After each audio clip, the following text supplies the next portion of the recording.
श्री शिवाय नमस्तुभ्यम। दोस्तों, अभी बैसाख का महीना चल रहा है। तो बैसाख के महीने में एक ऐसा पावन दिन आता है जो कि है अक्षय तृतीया। तो इस दिन बहुत ही खास काम किए जाते हैं। इस दिन किया गया दान पुण्य कभी उसका नाश नहीं होता है। तो बहुत ही चीज़ों के लेके अक्षय तृतीया बहुत खास है। तो आइए जानते हैं कि अक्षय तृतीया कब है। अक्षय तृतीया अब की बार कई शुभ संयोग के साथ आ रहा है। शनिवार 2022 को अक्षय तृतीया के दिन ही गुरु का राशि परिवर्तन हो रहा है, जो इस बार अक्षय तृतीया पर सोने पर सुहागा का काम कर रहा है। तो आइए जानते हैं कि अक्षय तृतीया अब की बार क्यों है बेहद खास और खरीदारी के लिए लाभकारी है। तो बहुत ही अच्छे से हम जानेंगे, विस्तार से जानेंगे इस दिन हमें कौन कौन से दान पुण्य करने चाहिए, क्या काम करने चाहिए। तो अक्षय तृतीया के बारे में हम विस्तार से जानेंगे, लेकिन उससे पहले आप चैनल पर पहली बार आए हैं तो एक छोटा सा मेरे लिए काम कर दीजिएगा, चैनल को जरूर सब्सक्राइब कीजिएगा। वीडियो अच्छी लगती है तो लाइक बटन दबाइएगा, कमेंट में हर हर महादेव या श्री शिवाय नमस्तुभ्यम जरूर टाइप कीजिएगा। तो चलिए हम जानते हैं कि अक्षय तृतीया कब है। तो अक्षय तृतीया 2023 का अभी बैसाख का महीना चल रहा है। तो हिंदू पंचांग के अनुसार बैसाख मास के शुक्ल पक्ष की तृतीया तिथि को अक्षय तृतीया का पर्व मनाया जाता है। शास्त्रों में अक्षय तृतीया को युगादि तिथि कहा गया है। इस दिन से कई युगों का आरंभ हुआ है और भगवान विष्णु के कई अवतार भी हुए हैं। तो इस दिन सतयुग और त्रेता युग का आरंभ हुआ है। अक्षय तृतीया के दिन भगवान परशुराम का भी अवतार हुआ है, इसीलिए अक्षय तृतीया का धार्मिक दृष्टि से बड़ा ही महत्व है। इस साल अक्षय तृतीया का पर्व 22 अप्रैल को है। इस बार अक्षय तृतीया बेहद खास मानी जा रही है। दरअसल इस साल अक्षय तृतीया पर 7 शुभ योग बन रहे हैं। तो इस बार की अक्षय तृतीया बहुत ही कुछ देने वाली है, तो आप तैयारी पहले से कर लीजिए। अक्षय तृतीया पर शुभ योग और मुहूर्त आइए जानते हैं। तो अक्षय तृतीया 22 अप्रैल को है। इस दिन उच्च के चंद्रमा होंगे, वृष राशि में होंगे।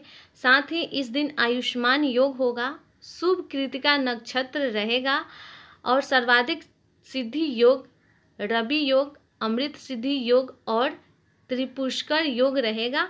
अक्षय तृतीया तिथि का आरंभ 22 अप्रैल को सुबह 7:50 से आरंभ होगी और 23 तारीख को सुबह 7:48 तक रहेगी। तो आप कोई ऐसा कार्य करना चाहते हैं तो 22 अप्रैल को सुबह 7:50 से लेकर अगला तारीख 23 तारीख को सुबह 7:48 तक कर लीजिएगा। और आगे अक्षय तृतीया का महत्व जानते हैं कि अक्षय तृतीया का इतना महत्व तो क्यों है, इसे क्यों इतना खास माना गया है। तो अक्षय तृतीया के दिन से ही 4 धाम की यात्रा भी आरंभ होती है। पहला जो है उस दिन आप कोई भी 4 धाम की यात्रा इस दिन से ही शुरू किया जाता है। तो धार्मिक दृष्टि से देखा जाए तो इस दिन किया गया कार्य का फल अक्षय होता है, यानी उसका कभी नाश नहीं होता है।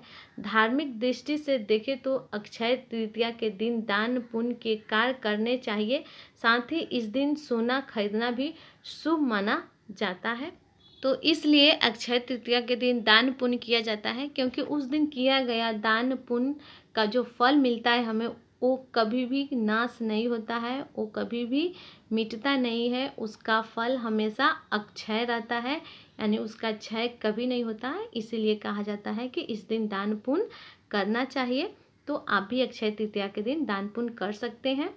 तो अक्षय तृतीया के पूजन विधि कैसे किया जाता है वो भी एक बार जान लेते हैं संक्षेप में। तो अक्षय तृतीया के दिन भगवान विष्णु की उपासना की जाती है। अगर आपका इष्ट देव और भी हैं तो आप उनकी पूजन कर सकते हैं। अगर आप शंकर जी से जुड़े हैं तो शंकर जी की पूजा कीजिए। जिस भगवान से आपका दिल जुड़ा हुआ है आप उनकी आराधना कर सकते हैं। तो इस दिन भगवान विष्णु की विशेष पूजा और हवन करने से विशेष लाभ प्राप्त होता है। इसी के साथ आपके जीवन में आ रही समस्याएं दूर हो जाती है। इस दिन विशेष दान पर पवित्र स्थान और तर्पण से पितरों का आशीर्वाद प्राप्त होता है और जीवन में सुख समृद्धि आती है। इस दिन जौ का दान भी कर सकते हैं। साथ ही जल से भरे घड़े का भी दान उत्तम माना जाता है। तो अक्षय तृतीया के दिन आप जौ का भी दान कर सकते हैं। जौ का दान सोने का दान के जैसा माना जाता है। तो आप इस दिन वस्त्र भी दान कर सकते हैं, पानी के घड़े भी दान कर सकते हैं, इस दिन आप अपने पितरों के लिए आशीर्वाद भी प्राप्त कर सकते हैं तर्पण करके। पवित्र नदियों में भी आप स्नान कर सकते हैं, नर्मदा, कावेरी, छिपरा, जो भी आपके आसपास नदी है उसमें स्नान करिएगा, आपको बहुत ही ज़्यादा उसका फल मिलेगा। तो उम्मीद करेंगे आज की वीडियो आपको अच्छी लगी है। तो फिर मिलते हैं, तब तक के लिए आप सबको एक बार फिर से श्री शिवाय नमस्तुभ्यम।